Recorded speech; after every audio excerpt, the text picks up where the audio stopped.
Hello, everybody, and welcome to CSO at reInvent, show number 4, our final show of this reInvent series. My name is Phil Horn. I am your host for today's show. So welcome to everybody who hasn't joined us before. Welcome back to everybody who has. For those who haven't, I'll give you a very quick summary of what it is that we're here to do. So we're here for the community, basically, the AWS community. AWS reInvent is a massive thing. There has been so many announcements, so many sessions. It can be hard, whatever stage of your AWS journey you're at, it can be very hard to get your head around all of the stuff that comes out, understand it, digest it, understand the implications and the impact of it for you.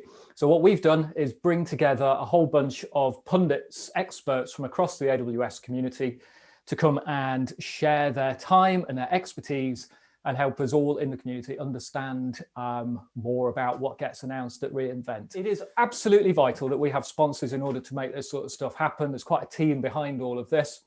I'm going to give those 5 very generous sponsors that we've had supporting us through this a quick name check. We have Inner Wisdom, Do It International, Infinity Works, and Steamhouse. During the course of the shows, we've done interviews with each of those sponsors, very short 2-3 minute interviews with myself, where those companies have had the opportunity to say, this is who we are and this is what we do. I'm going to stop talking now and I'm going to go and introduce you to the Pundits.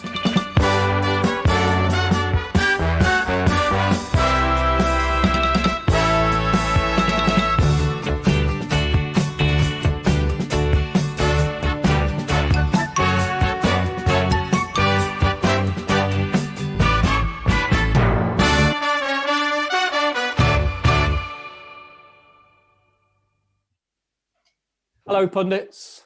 Hello, everybody. Hello. Hi, good to see you all again. So what I'm going to do is go around the table and just ask everybody to introduce yourselves. Bruno, can you start us off, please? Hi, everyone.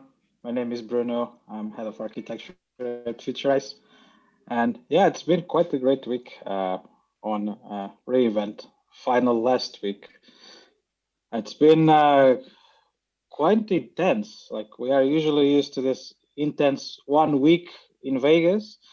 To be honest, I think this 3 weeks of remote is a bit more draining for my brain, because for 3 weeks you get bombarded with announcements. So I'm actually looking forward to have now this, next 2 weeks to digest all of that happen.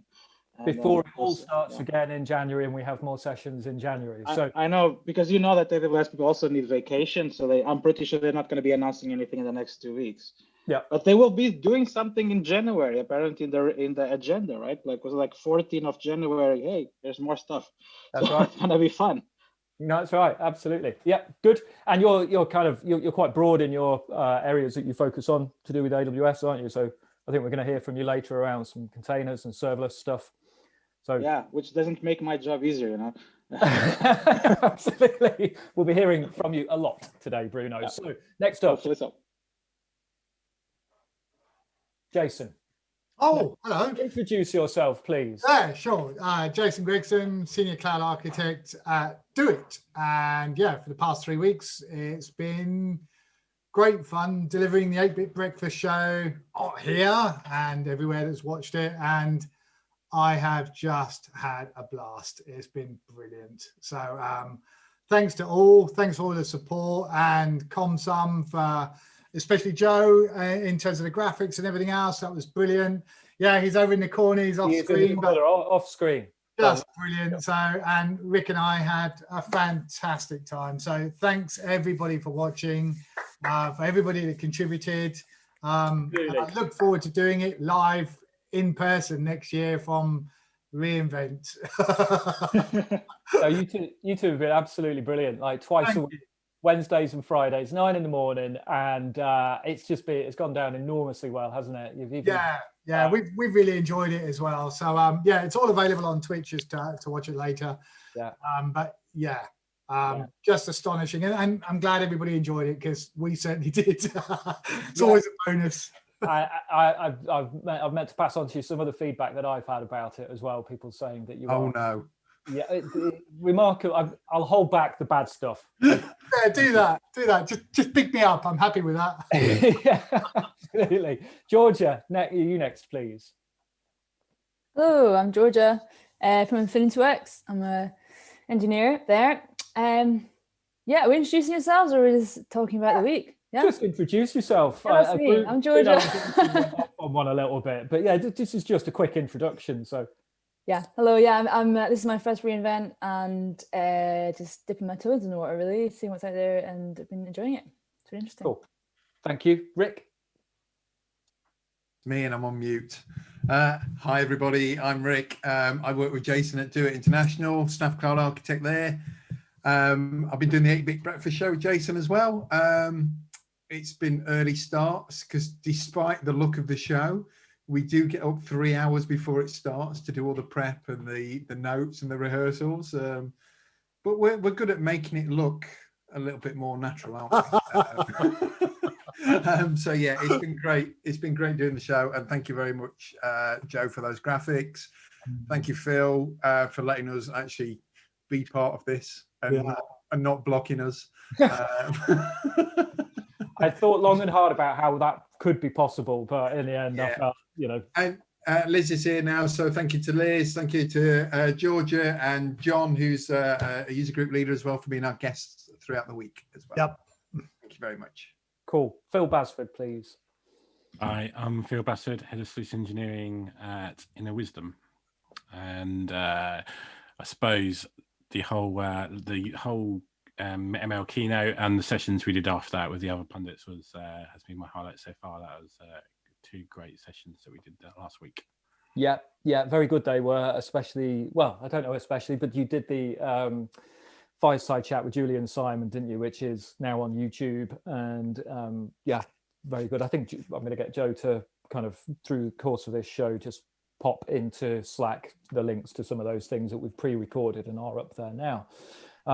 Just, we have to draw attention to our Christmas jumpers, I think, don't we, Phil? Show me your Christmas jumper. Oh, look as well. Georgia's got hers on. Rick, I think, has got a Christmas jumper, T-shirt. So has Mike. Oh, look at all of this. Oh, fantastic. Can I just say this is the first time I've ever worn a Christmas jumper. Yeah, I can't believe that. What's wrong with you? I don't know. I've known Phil for a long time. He is a bit of a Scrooge, to be fair. Yeah, exactly. Well, even this is Joe's. It's not mine. So, Adrian, you next. Hi, so I'm Adrian from InfinityWorks, work with Georgia, and I guess what I'm most interested in at reInvent is all the latest in the serverless world. What makes my life easier as a developer? What's going on CI/CD? What's going on with new API services? Those kind of things. And I guess I've got a bit of a hobbyist interest in the IoT world. Cool. And you're going to tell us about a project that you've been doing at InfinityWorks around that, and some people later on. Yep. Great. Mike, on to you next, please. Yep. So I'm Mike, and I'm currently principal data engineer at Clarinet for the last few weeks here. Next year, I'll be CTO at Synologic. My interests are data analytics and machine learning. So, of course, last week was the big week for me. And yeah, I enjoyed our session there with Phil and Jillian talking about that first ever machine learning keynote. Cool. Great stuff. Steve, bar humbug. Yes. Hi, my name's Steve Jaguar. I am the Director of Community and Solutions and whatever is left over that other people aren't doing at StackRox in EMEA. When this all started, I'd only been there 4 weeks. So I am sort of drinking from multiple fire hoses at the same time with this 3-week reInvent. And it's been a lot of fun. I think the best thing about it is actually this, like listening, not when I talk, but when all of you talk, and learning about everything that's happened and what you all do, and how you all say you have specializations, and then you talk about things that aren't your specialization with equal skill. It's been very impressive, and I've really enjoyed being a part of it. Awesome. Well, I'm a Kubernetes and container security person, and that's it. Okay, and Liz, please. Hello, yeah, I guess another container security and Kubernetes person. Who'd have thought? Yeah, it's quite a long time, 3 weeks. It feels like such a long time ago that we were first kind of doing the sort of opening for this series. So yeah, lots seems to have happened since then. I guess my highlights have been in the first week, the kind of ECS Anywhere, EKS Anywhere. And then this week, a whole load of other goodies with things like Managed Prometheus and Grafana. So there's been a lot going on. And also I've had my whole AWS Hero virtual reality experience. So that's been pretty special. Which you were one of the first to do as a little kind of pundit pick kind of thing, your own experience of that Heroes virtual reality experience. And again, that's on YouTube. So go to put the link in. And also mention what you're doing in January.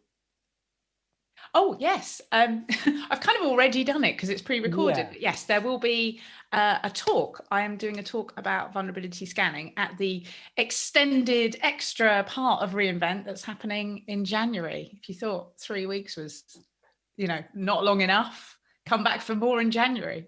Are you going to be doing these shows in the January section? Are you doing one, Rick and Jason? Yeah, we'll do one. Excellent. Well, if they're doing one, then we'll do one. No, I don't know about that, actually. I don't know. We have wondered, we've thought about it, but I don't know. We'll decide mid-January if we're going to do one. And right, what have we got to talk about today then? So there has been Werner's keynote, which was quite a big thing. Lots of talk about the dystopian atmosphere, and some good comments on that. We've also got some conversation to be had around serverless, some containers stuff, some architecture stuff. But why don't we start actually with Werner's keynote then? Who's got something to talk to us about that? There's no shortage here. There was 155 announcements during reInvent that we mentioned, Jason. I've just counted them. That's why I had a confused look on my face. But Werner's keynote in particular, I don't know. I didn't pick anything out massive that excited me, to be honest. I liked seeing the little IoT monitoring device, and that was about it. For me, it's actually a pre-announcement. It was the fault injection service. I used to do it in the days when I was working off racked PCs, go in and test ripping out cables. So you have like a persistence layer backed onto a Postgres database, and actually go in and say, okay, what happens to my persistence layer if I pull the network cable out? And do stuff like that. So actually being able to do this now in AWS, I'm in heaven. So you are a personified chaos monkey. Yes. I wear that badge with honor. Yeah, fault injection was pretty cool actually from Werner's keynote. It felt like there was a lot of announcements missing to me. There was lots of build-up sections, but nothing at the end. So we talked about sustainability a lot without announcing anything. It felt like there was. I honestly thought there was a pillar coming in there. I thought it was going to be a well-architected pillar or something, and it just nothing happened. They announced that you could seek special AWS advice on making your architecture sustainable. I'm not sure what they mean. Yeah, they said that you can reach out to solutions architects and they'll be able to tell you how to make things sustainable. So I can just imagine all the poor solution architects now doing what was that product called, Rick? MindTickle. Doing MindTickle training on sustainability very quickly before they're all called to somehow quantify how sustainable their use of AWS is going to be. So, is it still true that like the easiest way to sort of improve your sustainability is to move to different regions where they might be getting their power from? Definitely, I think renewable, yeah. Because most of it goes through Virginia, which I did a talk on this last year. Has last year 2% renewables. The rest was just oil, fossil fuels. It wouldn't be difficult. I'd love to build a tool that calculated where your resources were, and then cross-check that with like the renewable energy usage for that country. So where are the most renewable? They're actually listed on the map. They've got a little green icon next to them if they're 100% renewable. Ireland is one of them because of the wind farm built there. And I want figures. Like building that tool, I totally agree. I want figures behind it to say we're on track for 100% renewable. But where are you? And we hear the arguments for the way they're approaching the renewable energy, sort of like building the wind farms. And the reason behind this is if you don't build wind farms and you purchase renewables from the grid, you put a pressure on those services to households. So all of us on here would have increased energy prices if we wanted to buy renewables at home. And it's not actually solving a problem, it's making it someone else's problem by bulk buying it. So building the wind farms, building the solar farms is a fantastic way of doing it. It just feels like marketing get in the way a few times and don't want to release how much. Yeah, they're infamous for it, aren't they? AWS. They're like the least transparent when it comes to sustainability of Microsoft and Google. Yeah, Paul Johnson and Annie Curry wrote a really good paper on it a couple of years back actually, and they went through and they ranked all clouds by renewables, and they took into account carbon offsetting. It's a start, but it's not brilliant. Yeah. Some of the other cloud providers offset a lot. It's not all purchasing the energy. None of them are generating it like AWS. Alibaba's the worst. Paul might have even written a little Chrome plugin or something that goes some way towards saying whether or not you're in a sustainable region or something. Do you know in the little drop down list where it tells you what region you're in, it'll give you a little green tick next to it to say you're in one. And I wish they'd roll out more new services in those like more renewable regions. That, you know, I often find myself trying things out in US East 1 because that's where they are. Yeah. Always makes me feel slightly naughty. You rebel, you. Bad Liz. Do you think then that it should be another, like an Amazon Trace header, there should be a sort of carbon cost header that's just applied to all outbound? I like that. That would be great. Yeah, I'd love that. Yeah. There you go. If anyone from Amazon's listening, PF. It felt like they paid it quite a lot of lip service, didn't they? But without, feels like they feel like they should say something, but they haven't really got the. The other talk, I think was it last week on the infrastructure that went on about the sort of concrete production and the water usage and all that kind of thing. That went into some detail about reducing the about bringing forward the targets by 5 years, I think, to be completely on renewables. So to 2025. So I think to achieve in 3 years complete migration to renewables is quite a good achievement. Yeah. Not carbon neutrality though. No. But I like that they're building their own sources. Sorry to cut across you there. I just wanted to say hi to Sheen. Welcome. Thanks for Hello. joining us today. We are currently, I've got a slight echo going on here. Don't know what that is. We are currently talking about Werner's keynote. Did you happen to catch it? Have you got any key highlights for yourself from that? Yeah, I was watching all through because we were there, part of the keynote. So. Oh, of course. Yeah, absolutely. Yeah. My colleague Nicole, did the brief talk about how we got to serverless and where we are going. So yeah, I couldn't miss that. Even otherwise, I usually watch his keynote. Yeah, excellent. Yeah, I really like that. I don't know, maybe the location or is rather than just stuck in a pre-built stage. I thought it was more open, and a few of the things he touched upon as he was walking around, when it like monitoring and showing the dashboards and things like that. So yeah, something different, something I liked. But in terms of announcements, I didn't. I was a bit disappointed. I didn't see many, but But Grafana and Prometheus were. Oh yeah, hang on a minute. You're entirely serverless. You don't care about. Yeah, those. But the other one, I kind of like the fault injector one, but it to see how that will come handy, because chaos engineering, one of the things that we need to do that Nicole touched upon. So given that that announcement really felt that something that we should be.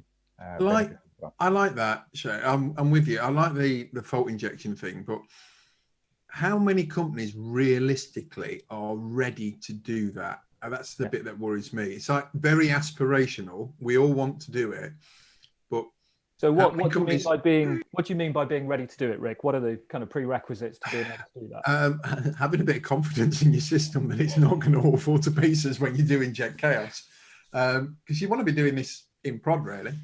You want to be injecting faults into prod and making sure everything works. And there's a lot of businesses who are looking at it too risky. They're not quite ready to adopt that yet. They're not that far ahead in their cloud journey to be confident to it. They're not Netflix, is where I'm trying to get with that. They've not built it. Yeah, but I don't think that's a reason not to offer the service. You know, I think having the service there for those who are ready to start experimenting. I mean, it's great to have. Even the people who aren't ready, they might find a fault anyway. You know, it's better to find it under testing than it is to find it because something actually went wrong. So making that more available to people, I think, is actually. I think it's also the type of service that sets up a trend. It clearly makes a statement. You know, like it's something that you should be aiming to this, even if you're not using it today or tomorrow. You should be looking at this because this is where, you know, this is what you need to do to be able to be resilient, essentially. So I kind of like the fact that they are, you know, making a bold statement into that. This is important. This takes the prime stage at this. I really like that part. At the same time, I got a bit disappointed by not seeing certain things happening during this reInvent, meaning that, don't get me wrong, it went pretty much as I was expecting, but I think that they didn't attack the core problems, essentially. The big elephants in the room, they didn't address them. And I was kind of hoping that they will address at least some of them. Well, you have to tell us now what those big elephants are or were. Did you like the suspense? I was building up to it. You know, if I hadn't asked the question. I think that, for instance, I think one of the big elephants in terms of capabilities is the ability to properly manage accounts, to be able to destroy accounts and create it programmatically. We treat, you know, in AWS, I think it's one of the few clouds where, from the three major ones, where accounts are treated as pets. While in the other ones, you use projects or subscriptions, which is, you know, part of the same dashboard. And I think that I was expecting something to transform that, to make it more user-friendly. And the other elephant in the room, I think this is a big elephant, that comes with the defaults that are applied to the accounts. The fact that when you create an account, it's not secure by default. You know, things, for instance, like MFA is not forced, or things like you can still put like root account with access keys. All of those things that should not be there, and we know that should not be there. So that's a big elephant that I was expecting them to remove. But I think also like the entire approach to how you promote products, how you do your offering. I mean, once again, we saw a gazillion new names and terms for things that shouldn't be complicated. So at the same time, AWS is saying, hey, look, we want to be the cloud that will train X amount of million people into AWS services in the next years. And at the same time, you announce stuff like Amazon Lookout for Metrics, or Proton, or Systems Manager, Application Manager, Systems Manager, Change Manager, Systems Manager, Audit Manager. Like, what the heck is that, guys? I like the features. The engineering terms is perfect. The engineering capabilities are great, but stop giving like weird names to things. You know, if you have a service for metrics, call Cloud, watch metrics. Just don't announce more stuff. And to me, those are the big elephants. Is to the cognitive loads that there is now for someone to start with AWS is huge. Even for me, that I have all the AWS certifications, and it's still a huge cognitive. Sometimes I'm very lost. So to me, those are the elephants that they need to sort it out. If I may add something to that. So they announced AWS Audit Manager. So it was kind of interesting to me. So I went and had a look, and you can attach different frameworks and things like that. So the obvious one I look for is AWS well-architected framework. It's not there. So you have well-architected tools that sit separately, and if you put your entries in there to get your metrics and things, there's no way you can integrate or connect that with the audit manager. It's supposed to be the central thing. So there was an announcement around that, though, but not directly to the audit tools. You're right, but to do with the account setup, there's now a way of linking in the well-architected best principles to control tower. So if you're deploying sub-accounts, well, yes, you have to set it up right in the first place. You're absolutely correct. It's not a default that could be switched on. I think, are you referring to the fact that they put the well-architected tool that you can actually interact with APIs? No, it's something separately. Yeah, this is integration with control tower. So when you deploy a landing zone, it enforces the well-architected best principles for security. Something engine, well-architected, something engine. There was a G in there. WA. Serious name, yeah.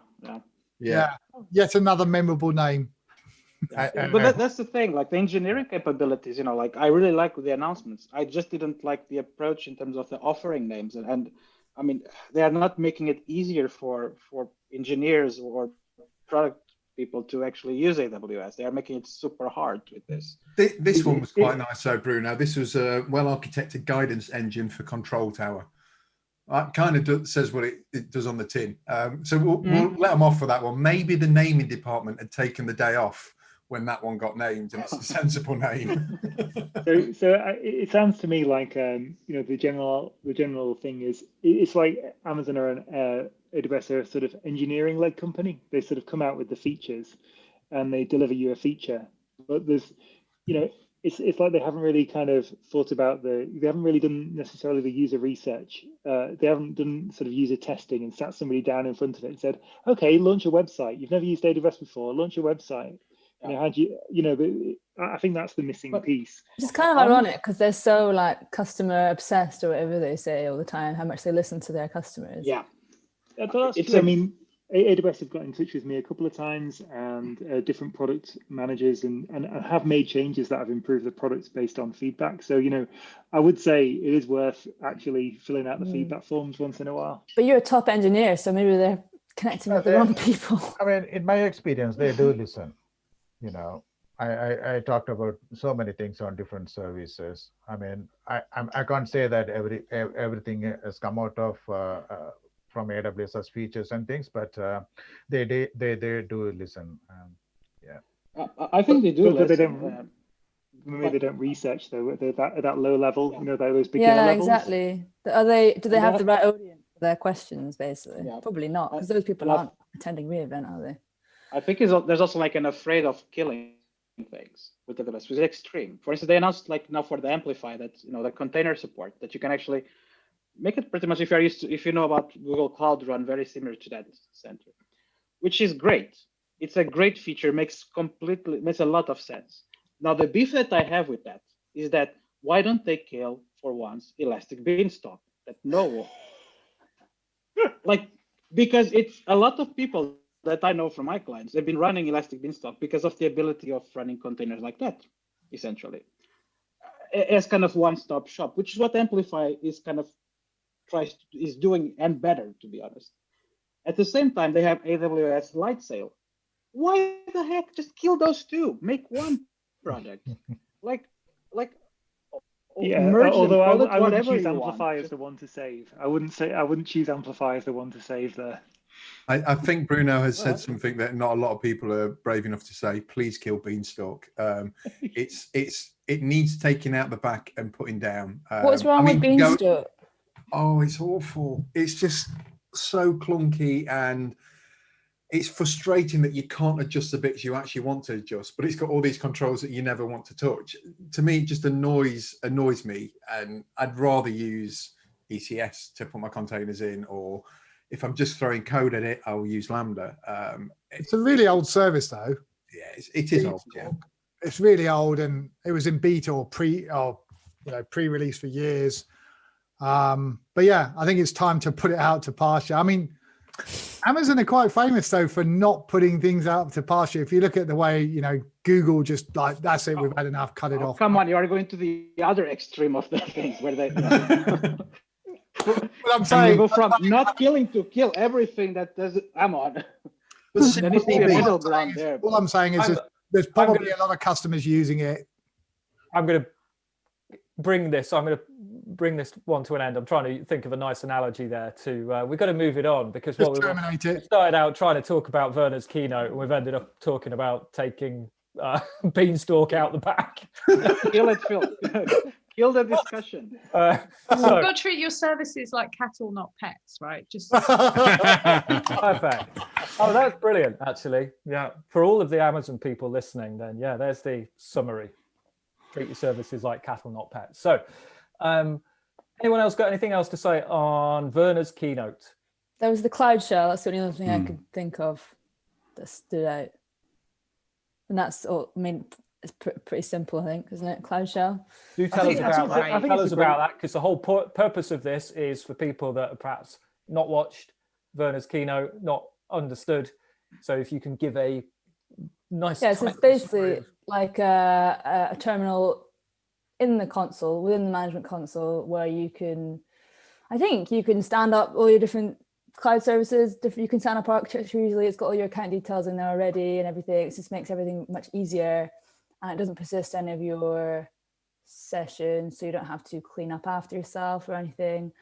Just a simple way to build stuff, I think. I haven't actually tested it yet. Has anybody else used it? Yeah, it's good. That's a really good summary. I think some of the problems we're getting, like running workshops and stuff like that, the first problem you get is I don't know how to set an environment variable, or I haven't got Python installed, or, you know, I can't get Python installed because I'm on a Windows machine that's been locked down. Yeah. And then it's like, okay, what are you going to do? Put your AWS credentials in a file called credentials on your disk and hope that nobody steals them, because most people don't set up their AWS accounts properly and, you know, assume a role and use temporary credentials. So it's just, I think it just cuts all that stuff out now for running smaller things. You say, just get into the console and you can click the button, you can get a shell.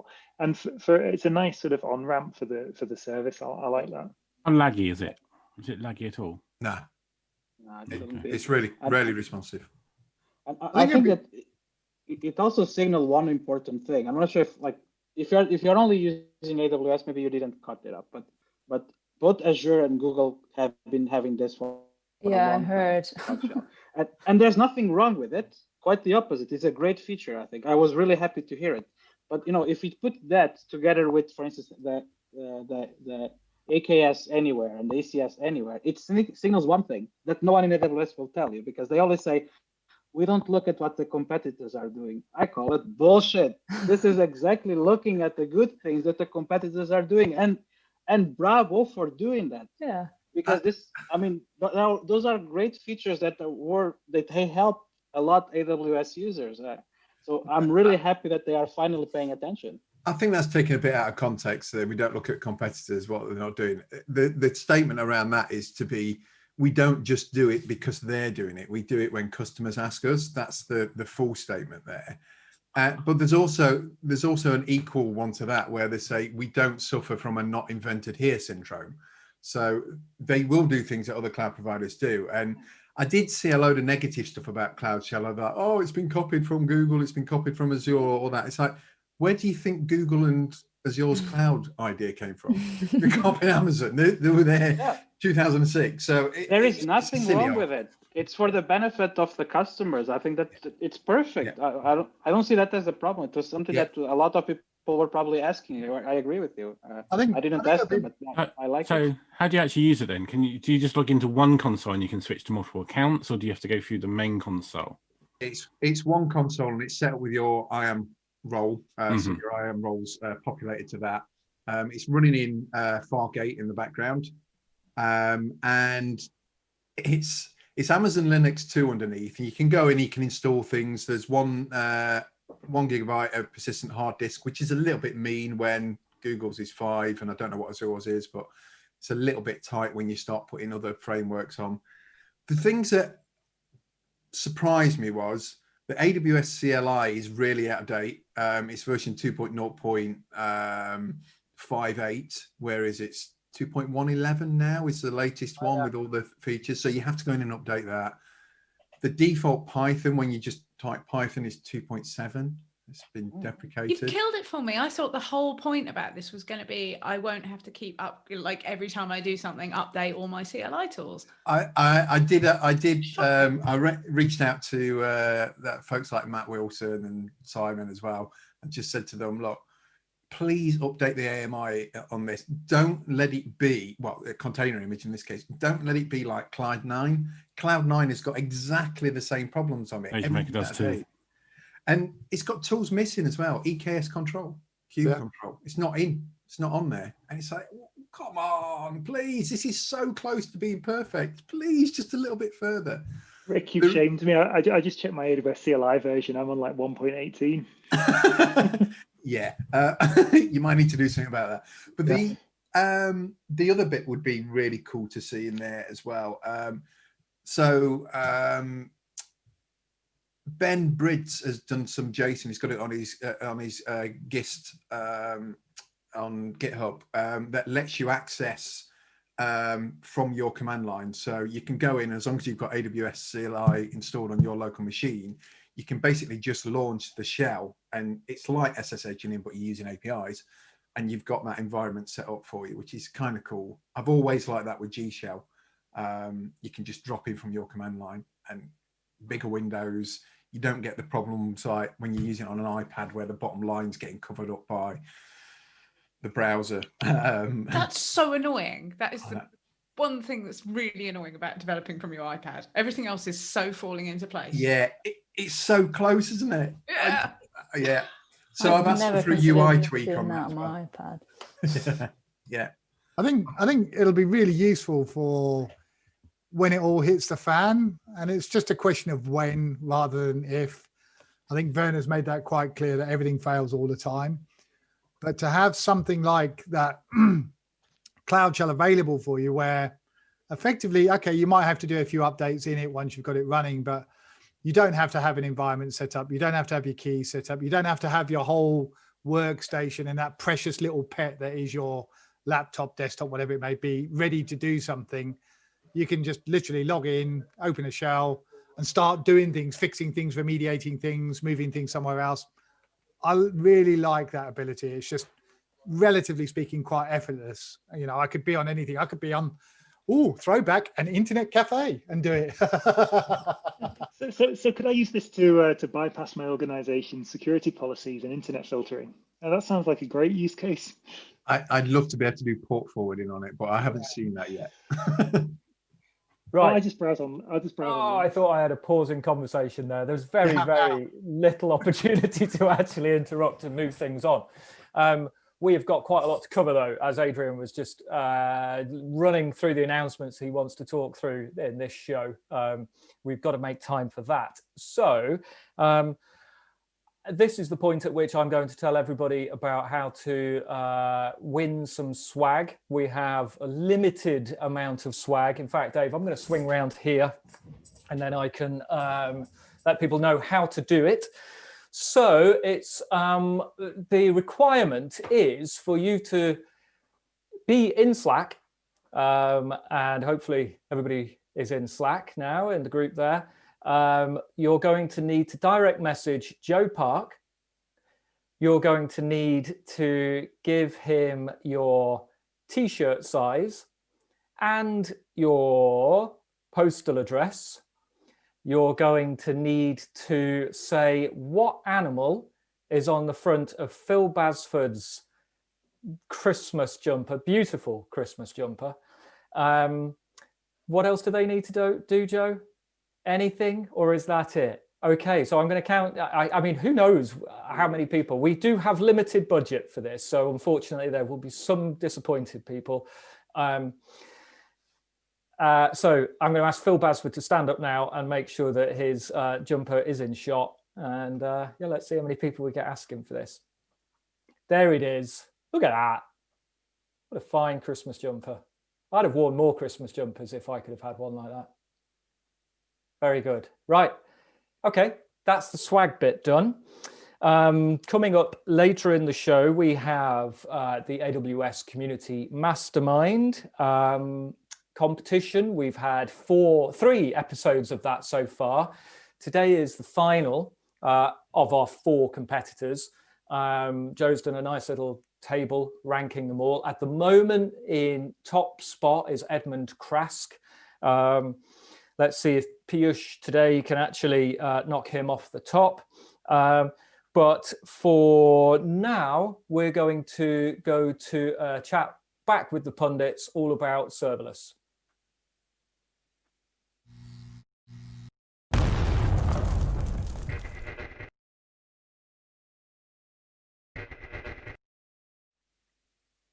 Right, and we are back. Right, okay, Adrian, over to you. Let's get us started on serverless, please. Right, so I think this week there were a couple of new announcements for that one. One that I like the look of was API Gateway Step Function. So that allows you to integrate synchronous step function execution into a REST API gateway. So not the new HTTP gateway, but the REST API gateway. That's kind of interesting. A sort of different programming model, a different way of plugging things in and doing things. Another one that I like the look of was the Lambda Analytics. So this was the ability to run simple analysis functions, it says, so things like sum, averages, and counts over windows of events within a stream. So I was trying to think of, when would I use this if I wasn't creating my own time series database? When would I want to sort of aggregate over a window of data?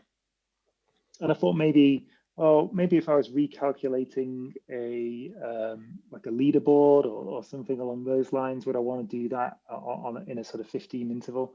So I'm not sure kind of when I would use it. I'm still having to think about whether that's something useful for me or not.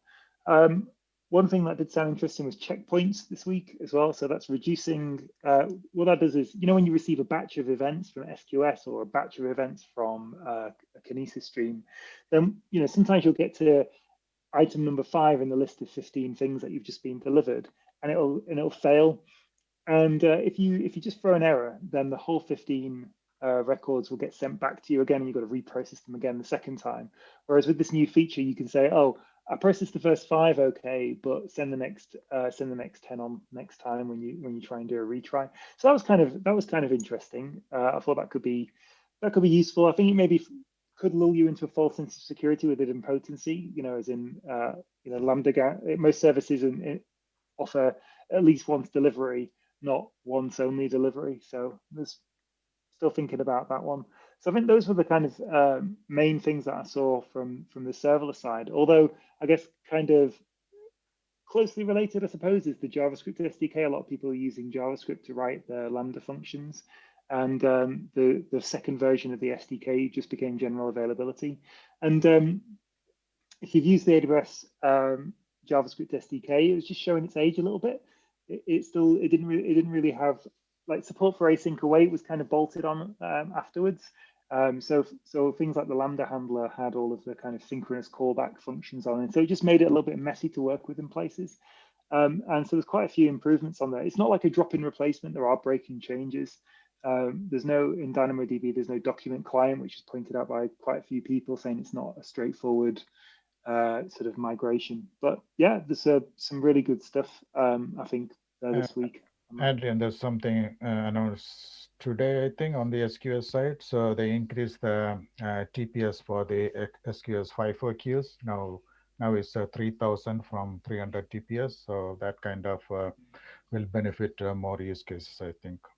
I mean, I did have that in my list because it's kind of, but that's only for the first in, first out queues. And I'm not really sure how I feel about first in, first out, because first in, first out only really makes sense if you're going to process things on a single thread. And I think a lot of the time, you're not, and you're going to end up with out of order messaging. So I'm not really, is anyone else using FIFO queues anywhere, or FIFO?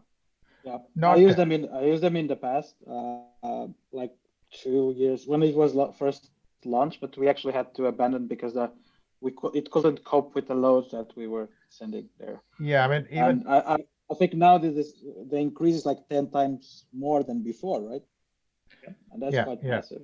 I mean, coincidentally, 2 days ago, I was looking at refactoring part of one part of the architecture, and the FIFO queue would ideally fit. I had to move away because of I wasn't sure about the 300 TPS because we could deal with the burst of feeds coming in. But now seeing this really a fit for that particular use case. So. Yeah, and wasn't also like SNS that got now FIFO support? It was it was a big day for FIFO queuing and notifications essentially. But I think something that Adrian that you said that I think it was quite exciting with the step functions, the integration with API Gateway, because I think it's like now the fact that you can start immediately step function state machine with an API Gateway is actually a big change, because a lot of our customers are using serverless functions, and using step functions to orchestrate them is kind of becoming a must-have, and it's something that is not, I sense that is not yet fully explored. That a lot of developers are not really that so aware of using step functions as a means to orchestrate. So I'm really happy that now there's this support out of the box from API Gateway.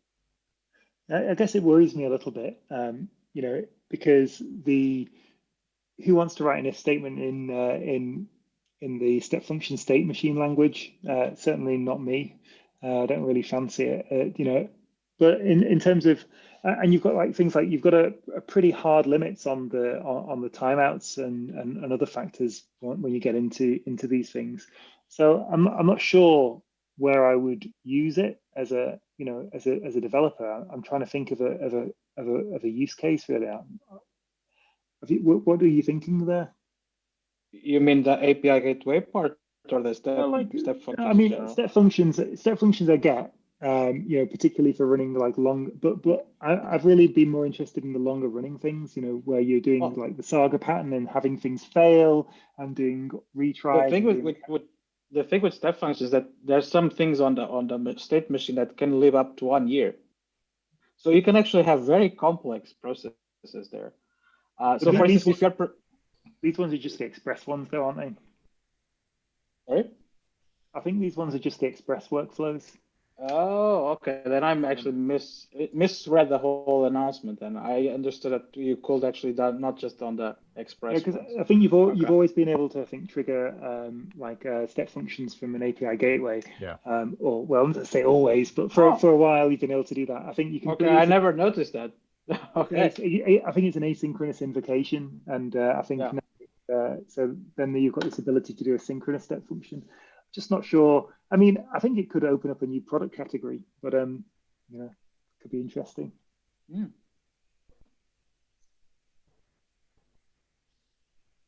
Anything else?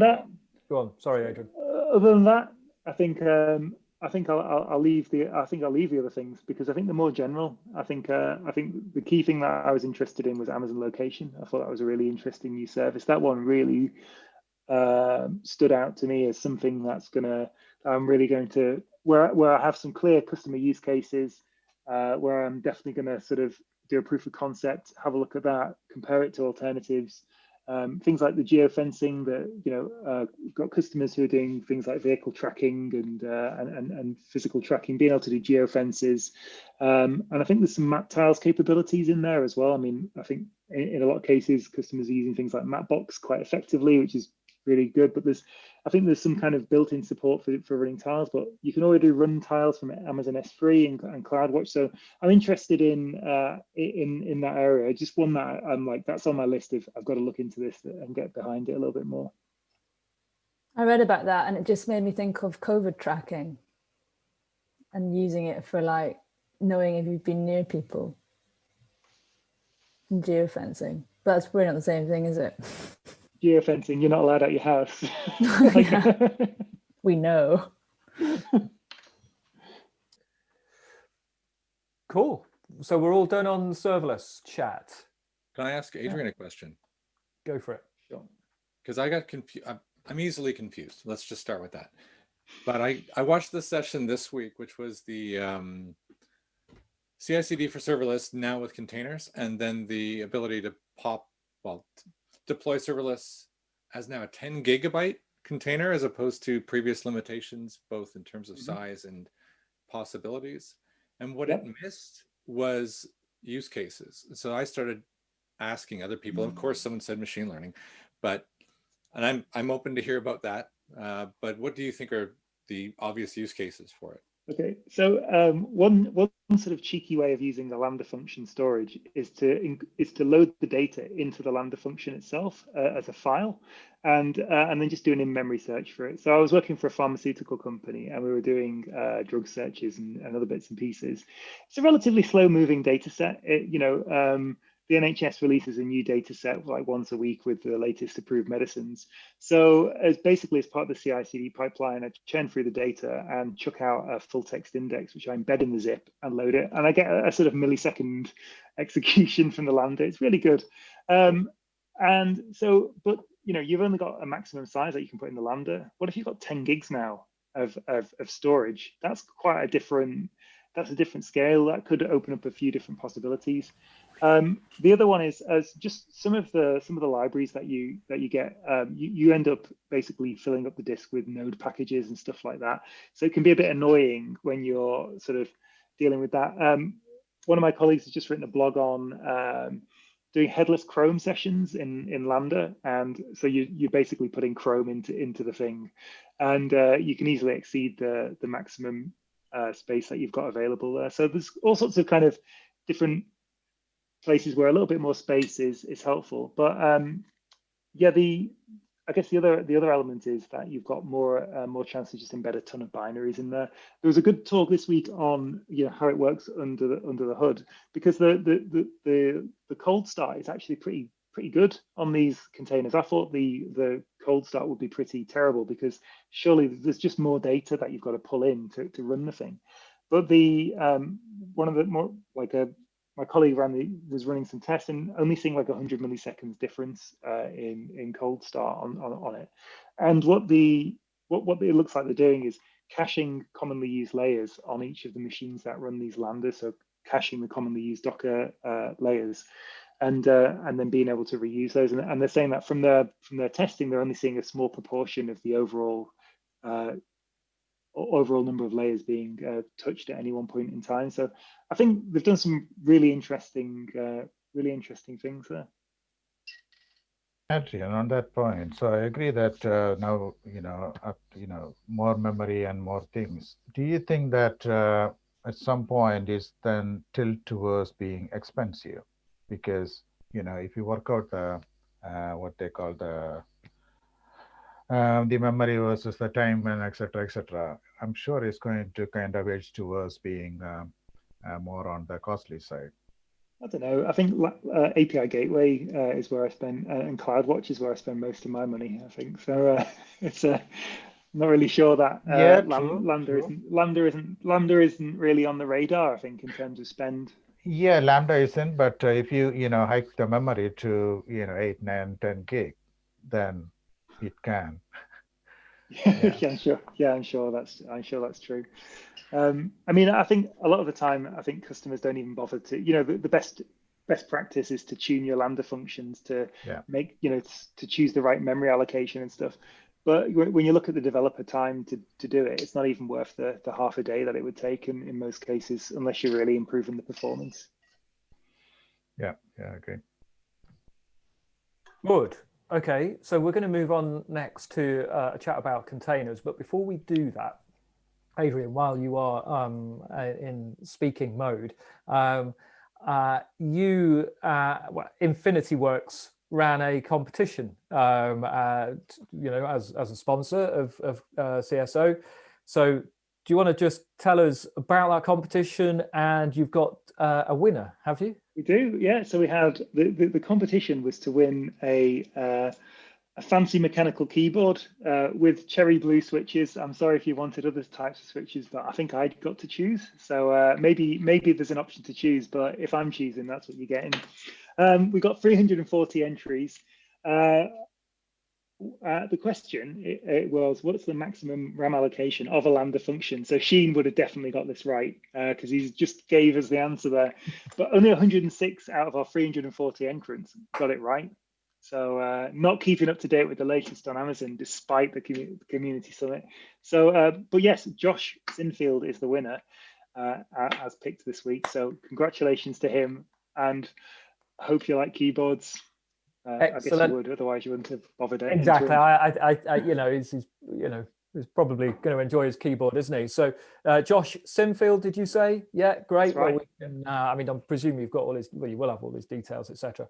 Now, the other thing, actually, hello, Angela. Thanks for joining. By the way, nice for you to join. I'm going to come to you in a second, actually, and just see if you've got anything you want to add on either Werner's keynote or serverless, which are the two main topics of conversation we've had so far. And then we're going to move next into containers. So when I come to you, you can either say, I've nothing to add, or you can give us your input.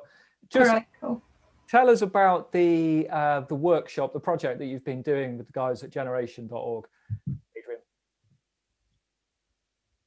The generation.org. Yeah. So we've been running a couple of cohorts. I think it was 3 cohorts of people who are trying to get into the tech industry in partnership with generation.org. And so one of the instructors asked me, would I like to do a day of teaching the folks about serverless? So we've been teaching them all about sort of data engineering, running SQL queries, importing data into AWS, and everything from CloudWatch, Lambda, containers, a whole kind of host of different things. But they asked me to run a serverless session, so I tried to do something a little bit more interesting. I thought, what would I like to do? And so I got the students to build an internet connected temperature sensor over the day, using like ESP8266 to keep things cheap, and a couple of sensors, and connecting all that up to AWS, and then processing it with CloudWatch alarms, so you could trigger events, just to show people that there's to show them that there's a world out there. It's pretty accessible, actually, the kind of IoT stuff these days. So it was for many of them. Well, for most of them, I think it was their first touch on C++. So they got to write microcontroller code in C++, using VS Code, actually, which is a really nice experience with platform.io. And flashing the device and doing it. But I noticed this week with the IoT Edu Kit, which was announced this week, which is like an M5 stack based, which is based on the ESP32 kit, and they've produced a workshop that's actually really similar to the workshop that I ran. Same kind of thing. It's a temperature sensor that connects up to the internet. So they've got like a bit more of a batteries included thing there, so I think it would make it really easy to run a similar workshop for other people, for other organizations that fancy doing that with either their teams or other things. Unfortunately, they've already sold out, I think, on the AWS side. I've got 5. Yeah. I've got 5, Adrian, and I've got one more to give away on this show. All right. So Phil, decide how we want to give it away. I've got one more to give away. I am. So, and is that part of the quiz? No, this is just to give away. Are you doing a quiz? We're going to do that in January. Awesome. That's absolutely fine. Sorry, I'm Joe's there in the background going, no, don't talk about the quiz. Ready? I've just got to stop at 4 o'clock for an interview, so I'm not leaving, Jason. Don't I'm giving the interview. Sorry, Adrian, just to finish that bit off. So I really wanted you to talk about that, because we've supported, so Generation are involved in delivering the AWS Restart program, which is something that we've tried to support and promote as part of the ComSum events, and we're going to continue to do that next year. And also at the Steamhouse, where I'm at, we're big supporters of that whole restart thing. So yeah. That's how we got into working with Generation, actually, through our involvement with AWS Restart. I think one of our team, Hiran, was talking about the Restart program, and yeah, I mean, it's just a great source of people from alternative backgrounds, right? Like there's so many great people out there, like tech returners and others, and the coding schools, and you don't have to come from a sort of traditional tech computer science background. I certainly didn't myself anyway. I studied music, and so I think it's you think you might have this idea that these coding skills, what can you learn in a few months kind of thing, but if you actually go and meet the people, you'd be really surprised by the backgrounds and how much experience they're bringing, and it's much richer than you'd ever imagine, I think.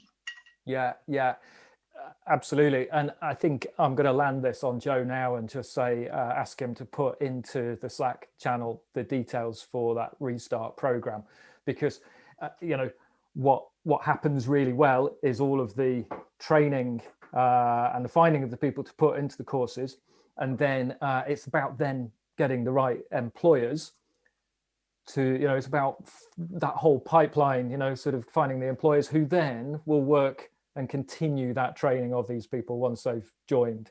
So, it takes a bit of effort, but, our own experience at Steamhouse they've been fantastic. And, some of the, actually, I was about to say some of the best people we've employed, but that implies negativity on the others, doesn't it? So I've dug myself a hole. Right, Angela, how are you? Hi, I'm good. Thank you. Good. Happy Excellent. I got to join a bit later, but yeah, I still got to join tonight. Thank you for joining. So that question I asked you before then, have you got anything, any highlights that you want to talk about from Werner's talk, or indeed from any serverless sessions that you've caught? Yeah, I mean, from Werner's talk, I gotta say we've learned a lot about sugar factories. Like, I think that was like the highlight of the keynote, at least for me. I was like, oh my God, I know so much more now than I knew before. Absolutely. And yeah, I mean, the whole keynote, I kind of missed the slides, to be honest, like having some sorts of slides. And yeah, we got a few releases. I mean, yeah, I know people were saying that, oh, they expected more releases. I didn't actually, because like usually with Werner's keynote, we don't get that much. I remember last year we only got one release in his keynote. So this one was pretty good. I'm excited about the Grafana, like managed Grafana. That's a good release that I want to try out for sure. And yeah, I don't know what else. Like I know I made some. Oh yeah, the fault injector. That's an amazing one. And I know I had some discussions after with a few of the people from AWS that like they constantly push for this, and they were like very excited when it was announced. Yeah, I want to try that out, because I was making jokes at work that we're not pushing to production and hoping for the best anymore. Like now we can actually test before we do that. So yeah, I think those were like two of the releases that Werner announced that I'm excited about for sure. Cool. All good. Yeah, you're very much in agreement with everybody else here, I think, on that. Ah, cool. Anything from a serverless perspective that is particularly noteworthy for you that you want to bring up now? Unfortunately, I didn't manage to go to the serverless keynote, so I'll have to watch that later. Sure. So yeah, I don't have anything on that one. Absolutely fine. Great. Right. We are going to now move on to our containers focused chat. So Dave, if you can roll that quick intro.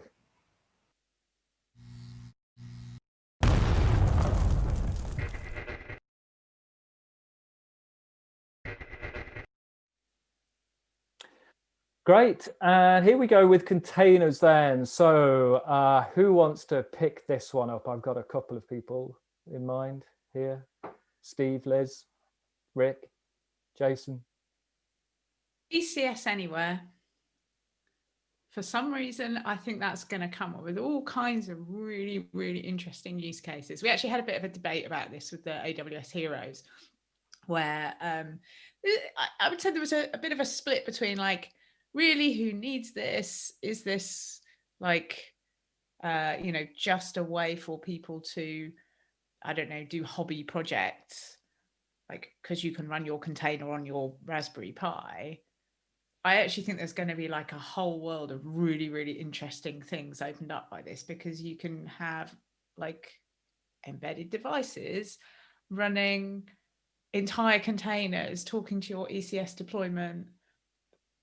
I think there's just limitless interesting products that are going to get built on that. That works with the new Raspberry Pi Compute Module 4 as well, doesn't it? You could embed that, because it's nice and easy to embed into a project and just push a container out to it. Yeah, but I think we tend to think when we see things on Pis, we think, oh, great, home lab, home automation, which is cool. That's really fun for experimentation. But that's the building block that people then go and build, I don't know, smart home devices off of. Mm-hmm. And it's going to be, I just think it's going to be, in 2 years' time, a whole load of devices we're all buying each other for Christmas that are kind of based on this ability to connect to them. There's a company that I saw a while ago. I think Georgia might be interested in this as well through like the sustainability side.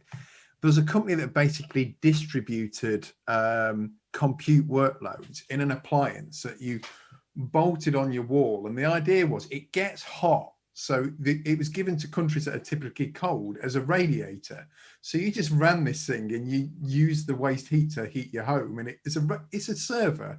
We actually had a keynote at a KubeCon from a company, I think they were in the Netherlands, who were literally, you could sign up as a consumer and have your hot water heated up by other people's Kubernetes workloads running in your compute sitting next to your hot water pipes, I guess. Yeah. It's pretty good. There you go. And like you could do this with EKS and ECS anyway. You could have that as the device on the wall and do that, distribute it. Quite good fun. I mean, we were actually talking in the beginning that, that will be a lot of stuff regarding the edge. So it came spot on essentially. And also this week we have also the Green Grass 2.0 coming out. So I think it's kind of, I'm with Liz here. I think that there is definitely a lot of cases and people just don't see it because they are thinking at home labs, but there's so much more than that. And I think it will definitely make quite a lot of people quite happier and quite easier for it. Sure. We also go on, crack on. No, go on. All I was going to say is, the time's running out. But all I was going to say is, I'm sure there was an announcement that Amazon are going to start heating homes from their waste of their data centers the other day. I don't know if I read that right, but it was like, okay, so never mind a Raspberry Pi. Let's get a data center worth of heat in there. I hope I live near South Dublin is where they're releasing it.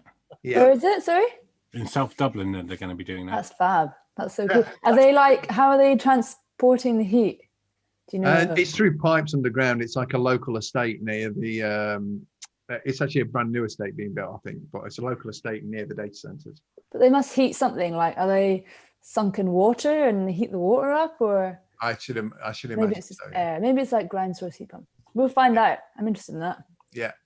But here I live in Finland, and that's actually quite typical in here in Helsinki area. Heck, my apartment is heated with the residue of the energy company.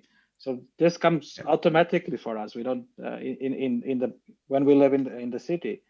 So I think we will see probably more of that and maybe more intelligence on how to control that. I think is essentially coming from that. But we haven't, like, Finland has this for years and years. There's no intelligence here.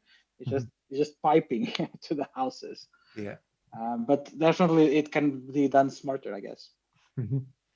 The other container announcement one, and I've got a loaded question for this here, is like with the public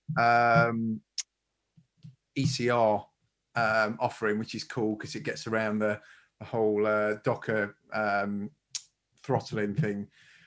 Do products like Aqua plug into that? The container scanning bit, does that plug in? And can you do that with ECR now and everything? Oh, that's an interesting question of whether or not you can scan. We got all afternoon. So what I can tell you about my experience of the public gallery, we've actually been pushing some of our images there over the last couple of days. And we've noticed some things like right now there's a bit of an issue with automating like the GitHub action, getting the right credentials into the GitHub action so that you can then push images to the public gallery where you seem to be running into some issues with that. But I think when the edges are sort of tidied up around that, why wouldn't you push all your, our plan is to push them to Docker and push them to ECR. Why not? Why wouldn't you? In the, this is actually touching on something I'm talking about in January. So give me another opportunity to plug that talk. I'll ask you again in January. In like regular ECR, you could flick a switch to turn on the scanning, which is currently done using the Claire open source scanner. I don't actually know whether you have that accessible for the public images, but you would think so because they haven't rebuilt a whole new registry from scratch. You can also build scanning into your code build pipeline as well, or any other pipeline you like. So if you wanted to use a different scanner, that's how you can do it. Thank you.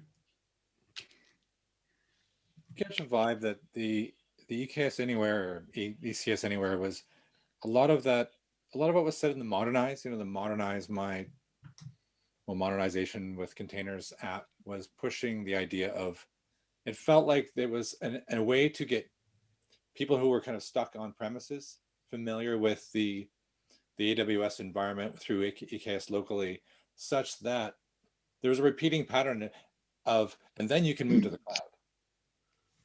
That seemed to be that there was I didn't see anybody mention the amazing use case that Liz suggested of, wow, this is fantastic, which is what's in our brains. Whereas it looked a little bit like there was an enablement for actual cloud migration. Maybe was the motivator. Does that sound? I think certainly historically, from what I've heard of a lot of customers, is when it comes to just playing with something very simple, whether that's a little bit of storage or a container, whatever, you're having to pay for it every time you're making your mistakes in the cloud. There is a cost associated with it. Sure, there's always a cost, but it seems like, hang on, now I'm having to go into, I can't just use my free service tier or whatever. So the ability to run it locally seems like it's generally at zero cost. It's not attracting a cost to my credit card or to my boss's credit card or whatever it may be. So anything that can enable that side, not that Rick will care, but still. There's a solid hybrid cloud use case, I think. So a couple of years back, I was working at a pharmacy company, and most of the system was serverless in the cloud. So it was all kind of 750 pharmacies around the UK receiving orders for prescriptions. But there's a warehouse there, and it's connected to this massive robot sorting device. So we needed to be on premises to talk with that talk with that robot. So most of the logic was in the cloud, but there's something like on premises. So we ended up writing like a Go program that kind of interacted with SQS and pushed its logs to CloudWatch and pulled down control data from DynamoDB to tell it whether to go faster or slower and stuff. But if I could have done that in ECS, I would have done that in ECS, because then I would have been able to drop out new software releases, and I'd have been much more confident to push more logic into the edge. Whereas what was happening is it was just pushing messages back.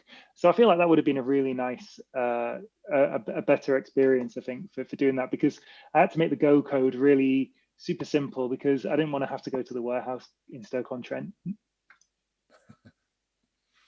a lovely place though. There's obviously nobody from Stoke-on-Trent on this call, otherwise that would cause outrage.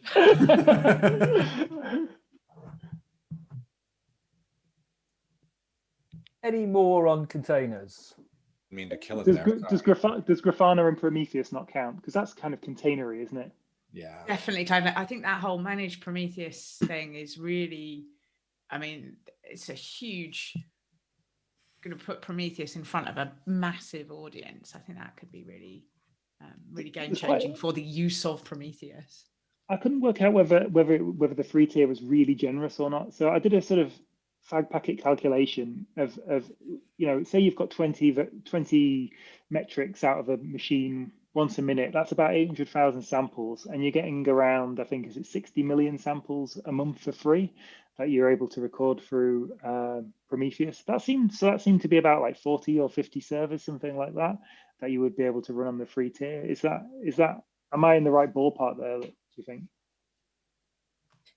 I think the thing is you can start getting more and more metrics on everything. You can metric it's well, we were just talking about drugs in the chat here about I think metrics could become like the kind of crack cocaine of like, I want some more metrics.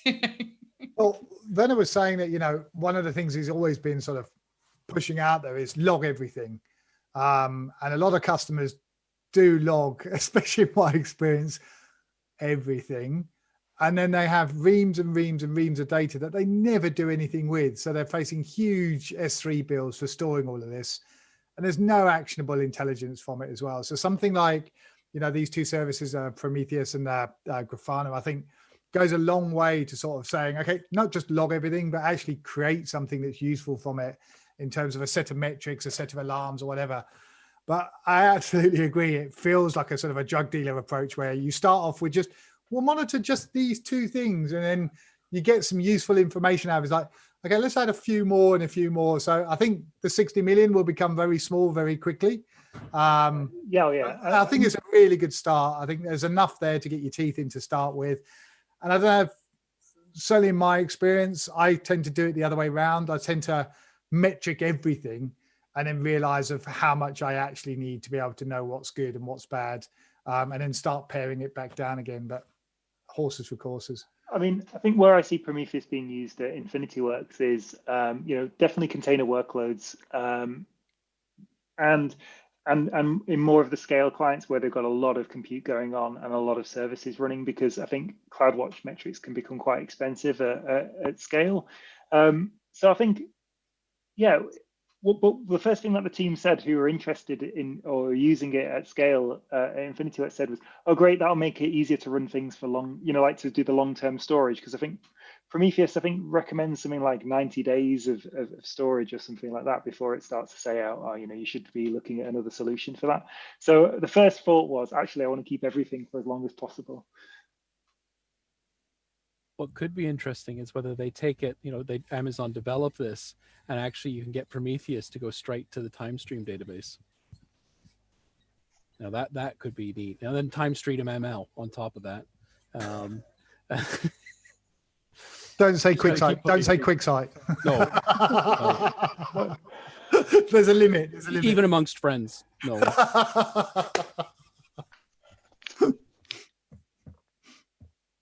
And the Grafana then, so the Grafana is priced quite keenly as well, right? $9 per editing user, I think it is, or something like that. And I guess you don't have many editors; you have mostly dashboard gazers. So that seemed, but if you're already running it in a container already, you're probably not going to bother, are you? I think the main benefit is that it's not running on your cluster. So if your cluster goes down, at least you've still got some kind of insight. Wasn't there a charge for the viewers as well? Is there? I didn't think so, not on the Grafana side. But the pushing the data and pushing metrics and open telemetry, they did talk about that, and pushing it to different places, including partners, or sending it to Xarray or CloudWatch, was the AWS distro for open telemetry. So there is a way to do that. It's just basically a distro with a load of collectors and exports that you can configure really, really easy. So I don't know. We'll see when that lands. Okay, so moving things on, the next things that we've got to cover in the rest of the show are, so we've got a chat about Edge, we've got a chat about architecture, and then we have the mastermind session, which is our final mastermind. I was gonna do mastermind next, but I think we'll stick with the conversation here about Edge and architecture, and then we'll do mastermind as our finale. So what does anybody have to contribute around Edge and architecture? I have something I'm not sure if it's Edge, but I do think is worth commenting on is ARM. Like it felt like I felt like Werner was staring me in the eyes and saying, "You must use ARM processes for everything from now on forever." Like there was huge emphasis on ARM. Interesting times to be a processor manufacturer. Mm-hmm. Unless you're making them for other people using ARM licensed technology, in which case it's a great time. Yeah. Yeah. I really want a Graviton 2 processor at home. I'm never going to get one, but I want one. I do want that ARM at home. Yeah, that's it. I look at the new Macs and I think, oh, that looks great, but it doesn't run Linux. And I'm like, oh, I'm not really sure that's the future. Edge has got a couple of, I think there were a couple of interesting releases this week. First one that caught my eye was Amazon Sidewalk. I thought, what's that? How have I missed that? Why have I never seen this before? What Amazon devices are listening to your, sharing your Wi-Fi on your network? And then only to find out that it's a US only feature and it wasn't sort of coming to the UK. But I thought that was a kind of interesting thing. So Sidewalk is this idea that your Amazon Echo and your doorbell and these other things are sort of communicate, like able to share network with your neighbors and to enable essentially a sort of like wider public access network, which I thought was kind of interesting. I think, in the UK, I think BT do that, don't they? If you what do they call it? What do they call that? Where they give thing a few years ago where you could like buy a router and share it with everybody else who had the same. Yeah, FON did it as well, and I think FON, that's it. Yeah. I had it. Yeah, I think Virgin do it as well, actually. I think you can opt in or opt out if you want to use sort of other people's Virgin routers, BT routers. You can opt in. And then therefore, when you're traveling about and you haven't got access to your own router, you can use any one of the other hotspots where customers have opted in. I think that the biggest difference between Sidewalk and those two UK products is that Sidewalk is sort of enabled by default, as far as I'm aware. The only reason I say that is because I saw an awful lot of articles when it came out in the press a few days ago that Sidewalk was coming to the UK, and then there was like, oh no, that was a mistake. There was a whole load of articles about how to disable Sidewalk because it's enabled automatically, and it's like, yeah, I'm going to go and have a look, and sure enough, it wasn't available in my app. So it's like, okay, we're in the clear, it's not there. But that's the only thing that worries me about solutions that are providing that sort of thing, is like, give me the option to say yes or no. And if there's a caveat that you can't use other people's Wi-Fi because you haven't shared yours, fine. But that's my choice. Is that what Sidewalk is? Maybe I misunderstood it. I thought it was so the devices could communicate with each other, not share. Well, it's so they can, if you look at what the Alexas and all those devices do, they all have to go up to the cloud and get stuff back and forth. And so this is this is just enabling that. So if your Wi-Fi goes down, so for example, something really simple that I've been caught short a few times, turning off the lights and that sort of thing. When your house is fully enabled with automation and you want to go and do something like turn the lights on and you have no internet, you can't. It's just like, what? So that drives me mad. It's like, oh no, the light switch is hopeless. So it bridges that gap where it might just be your internet connection's down because your router's down, but next doors is fine, so it starts routing it through there. Is my understanding of Sidewalk. I'm no expert. But I think what looked interesting was this kind of Sidewalk integration for AWS IoT Core, which looked like, so is the pattern then actually, you could start to sort of launch your IoT devices, which can connect to the Sidewalk network. That would be a kind of interesting thing to sort of enable a sort of citywide connectivity on the back of customers who are using sort of Amazon devices. I don't know if that's the kind of general idea, but I liked that idea, to be honest with you, as a sort of, when you have the enablement problem of trying to get data from connected devices, but it also sounds a bit dystopian. So I guess I liked it for that reason as well. I'm just waiting for the first person to do like an aggregated router where it just collects all of these. How many can I see in my area? Well, I can see 35 of them. Great, I'm going to pair up 35 network connections and I've got my own gigabit for free. So all piggybacked on somebody else's connection. But kind of on the same theme with the IoT Core for LoRaWAN. Yeah. And, this one was interesting. So because you can, they've got like a bunch of partner devices and you can buy a LoRaWAN sort of access point, plug it into a network, and you've got like a few miles in the city or up to 10 miles if you've got line of sight in the countryside of LoRaWAN connectivity through to AWS. And I thought that was really good.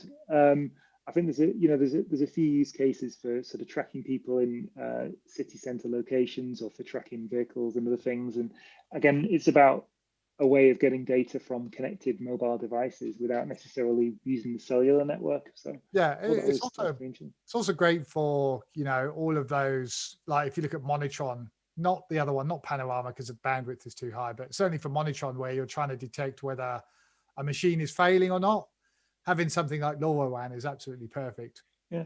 I looked at the cost of the access points. There were several on there, about $300 or thereabouts. They had like a few ones that you could plug in that were sort of external, designed sort of in rugged and waterproof enclosures and stuff like that. Yeah, I did think to myself, I did think, I feel like getting one of these because I think the ESP32 dev kits with LoRaWAN connectivity are only about $20. I've got a couple in my Amazon basket right now. I've had them in there for a couple of months, but I thought this was like maybe the sort of the push that I sort of need to. So actually, because the connectivity, I could see this working.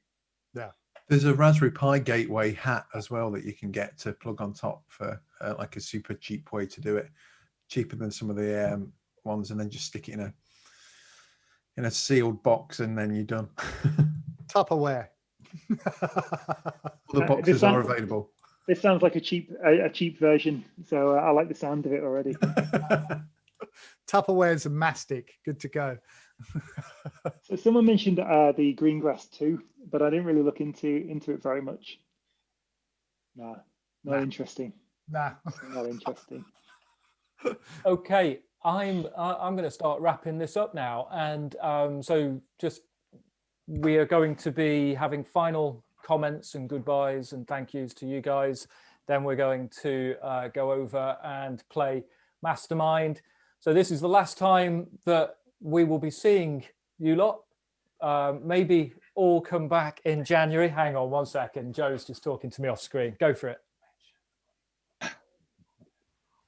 Oh, I see. He's asking me to maybe. Thank you, everybody. You've been brilliant. Thank you so much for all of your generous time. Your yeah, I know, indeed. That's very intriguing now, isn't it? But expertise, time. Thank you very much indeed, everybody. Awesome. And we'll be back next year, and I'll be dropping you all a note to say, do you all fancy coming back for something at some point next year? So that would be great. All right. Thank you. Okay. So now what we've got is, as I was saying just then, is the final episode in the AWS Community Mastermind reInvent special, hosted by Ricardo Sueras, our grand quizmaster extraordinaire. He's been brilliant. He always is at doing this, Ricardo. He's perfect for the job. What he does is put 20 questions to a member of the AWS community for this reInvent special. We have had Mike Fowler, one of our very own pundits. We have had Edmund Krask. We have had John Holman. And today we have Piyush. And we're going to play that VT now. And at the end of this, we're going to come back, quick goodbye, and then it's Happy Christmas, everybody. So Dave, roll VT, please.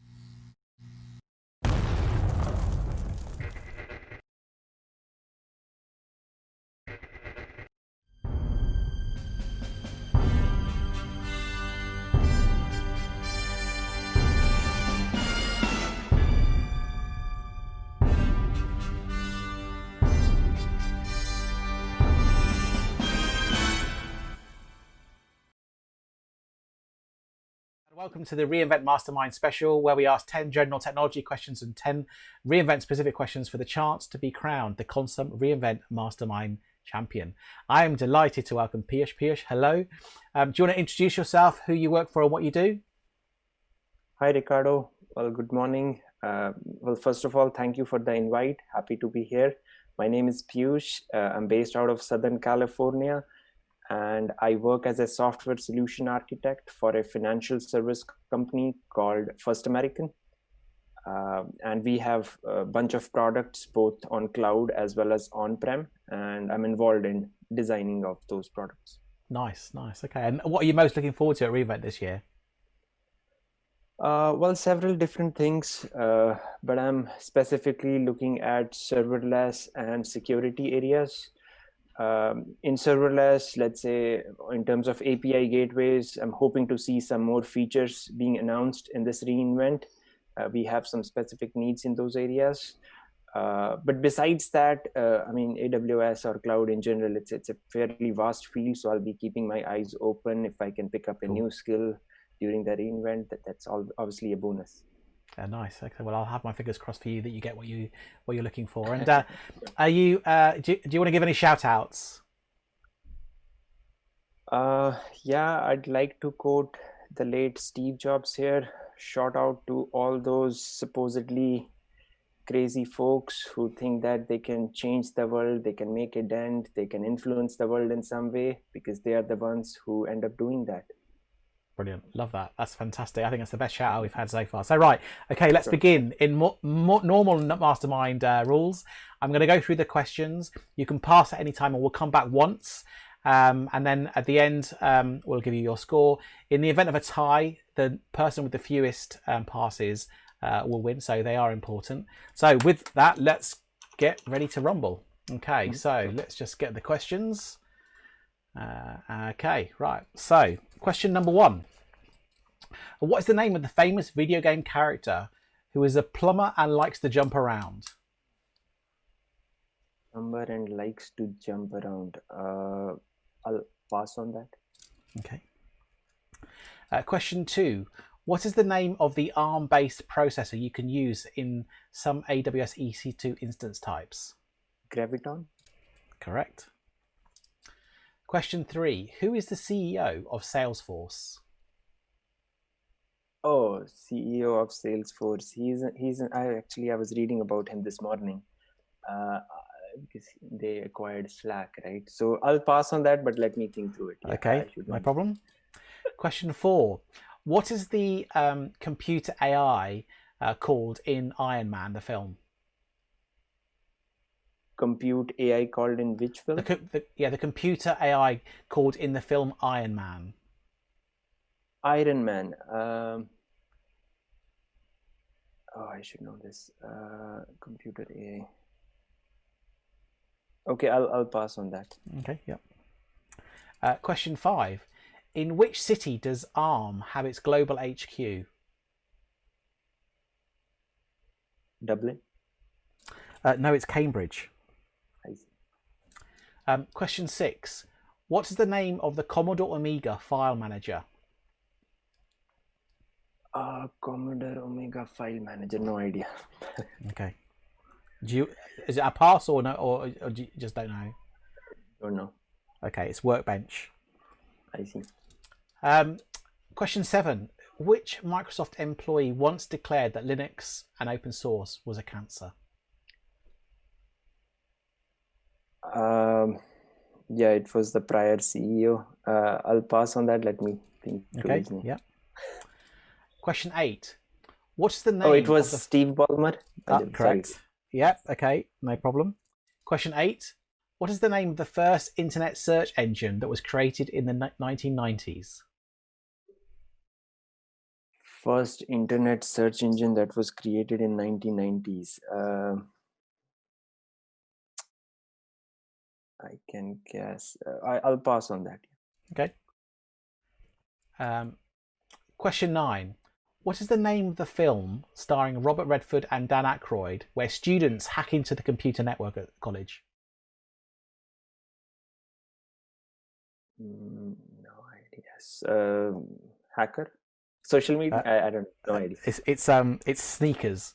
Very good film. I definitely encourage you to watch that if you can. And the final question this round was, what does the QR in QR code stand for? QR in QR code? No idea. Guess? Quick response code, I think. Oh, fantastic. Well, good guess. It was quick response. Right, so we passed on 1, 2, 3, 4 questions, right? So the first question is, what is the name of the famous video game character who is an Italian plumber and likes to jump around? Yeah, I have no idea. No guesses either. Okay, it's Mario, Super Mario. I see. Oh. Okay. Question 3. Who is the CEO of Salesforce? Mark Benioff. Yes, that's right. Question 4. What is the name of the computer AI in the Iron Man films? Jerry. Oh, close. It's Jarvis. Jarvis. Okay. And the final one you passed on is, what was the name of the first internet search engine that was created in the 1990s? First internet. Is it AliWeb? No, it's Archie. Archie. Okay. So you scored 4 out of 10 the first round, which is very respectable. So let's move now on to the reInvent special round. Okay, question 1. In which year was the first reInvent? Oh, which year was first reInvent? So AWS was 2006. I'll pass on that. Yeah, maybe I might get inspired by some other question. Okay, cool. Question 2. During reInvent, at which hotel is the expo held? Ooh, Venetian? Correct. Okay. Question 3. In reInvent 2017, a new Guinness Book of Records was set for an activity, but what was that activity?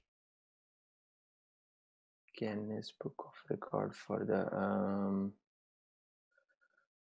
let me see. It couldn't be number of attendees 2017. I don't know. I could pass. Yeah. Okay. Question 4. An Amazon building was named after reInvent, but in which city would you find that building? Seattle. Correct. Question 5. Name any of the bands who played at Intersect, the after party from reInvent 2019. 2019. I have no idea. No guesses either. No. Okay. Well, there's quite a few you could have chosen. So, Foo Fighters, Beck, Sophie, Sudan Archives, Toro. There's lots and lots of them. So I won't read them all out. Question 6. At the reInvent 2019, a new service was introduced to help build low latency applications at the edge. What was that service called? Low latency applications at the edge. Is it Wavelength? It is Wavelength. Okay. Question 7. What is the name given to the keynote on the first day and covers infrastructure? What's the name given to the keynote? The keynote on the first day, and it covers infrastructure. No idea. No guesses either. Okay, it's Monday Night Live. Question 8. AWS introduced ARM-based processors with the Graviton instance type, but in which reInvent were they announced? I'll make a guess. 2018. Correct. Oh, good guess. Wow. Good guess. Question 9. What T-shirt did Werner Vogels wear at the 2012 keynote? So the first reInvent keynote. What T-shirt was Werner Vogels wearing? What T-shirt? I mean, like round neck, or like what symbol did it have? What logo? Werner Vogels is very famous for wearing sort of logos on his T-shirts. Something on the lines of distributed systems? Oh, no, not quite. It's Route 53. Oh. And the final question this round is pre-invent. So pre-invent or reInvent. So you've got to guess whether this was announced at pre-invent or reInvent. So pre-invent or reInvent, when was the AWS Service Application Repository verified author badges? Was it pre-invent or reInvent? Pre-invent. Correct, pre-invent. Now you passed on 2. So the first one is, what was the first year of reInvent?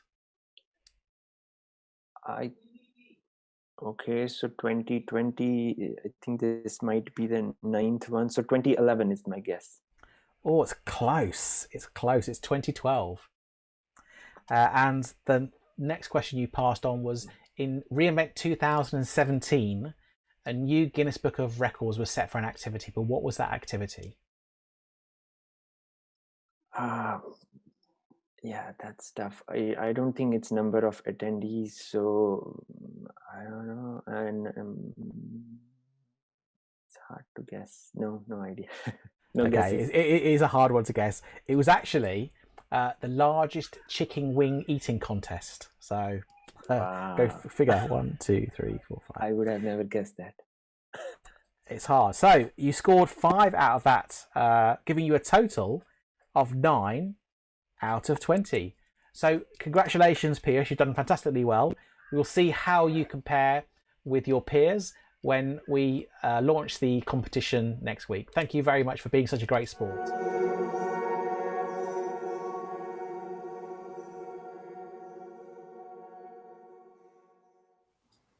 Okay, and Piyush, thank you very much. So the results are all in. We've got a leaderboard, and Dave is about to play that leaderboard. So going from the bottom, I think it is, we've had John Holman, who scored 8 points. He was in the first show.